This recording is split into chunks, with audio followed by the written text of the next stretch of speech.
Hi there, and welcome to another Condemned video guide. Condemned is a hardcore, Republic, team-based PvE and PvP guild on the Port Nowhere server.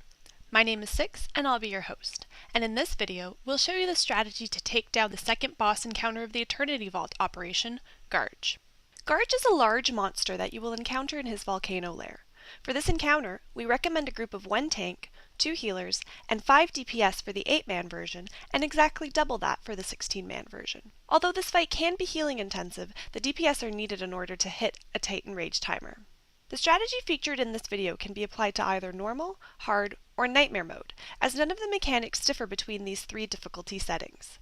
Gharj will simply hit harder and have more HP, and therefore a tighter enrage timer as he scales up in difficulty. Although this fight can be healing intensive, the DPS are needed in order to hit a tight enrage timer.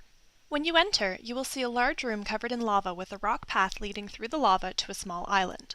Throughout the fight, Gharj will knock these islands into the lava, forcing the raid to cross these little rock paths to new islands. You should avoid the lava as much as possible, as it places a stacking dot on anyone who steps in it. For the pull, put on your Mario hats and hop from rock to rock down the path to the island with your tank leading the way. Your tank should position the boss on the edge of one side of the island, and melees should stack behind the boss with their backs to the center of the island. Range should be stacked on the other side of the island, as shown here. Gharj performs 2 main abilities that should be noted. The first one you will encounter is Frenzy. You will see the emote on the screen, Gharj is entering a frenzy, when this ability begins. Gharj will then start jumping up and down, dealing AoE damage to everyone around him.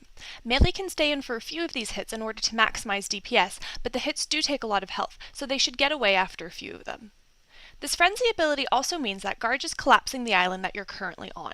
The raid will need to look for a new stone path that will appear in the lava, leading to a new island. The entire raid needs to hop along this path to the new island. When Gharj has finished his frenzy, he will leap to the new island, and the tank and raid will position the same way as on the first island. In between frenzies, Gharj will use a skill called Pounce. You will see an emote, Gharj is preparing to pounce. Gharj will then jump into the air and deal AoE damage around him, similar to what he does in a frenzy. Unlike frenzy, he will only do this jump once for Pounce. The range should be far enough from the boss to not take damage from Pounce, as it only deals damage to those within melee range.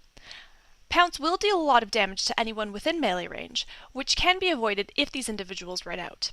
However, in order to maximize DPS and beat the enrage timer, it's advised that melee stay in for the Pounce, and that the healers simply heal through the damage.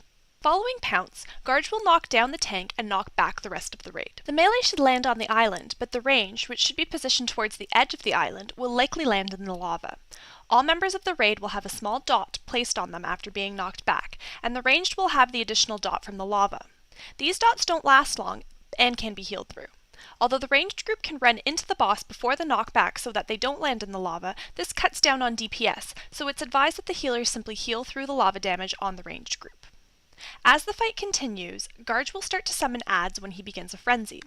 These adds have very low HP and can be quickly burned down. The DPS should put as much burst damage on the adds as they can and bring the remaining adds to the new island when it emerges, where there should be enough time to finish them off before Gharj jumps over there to join you.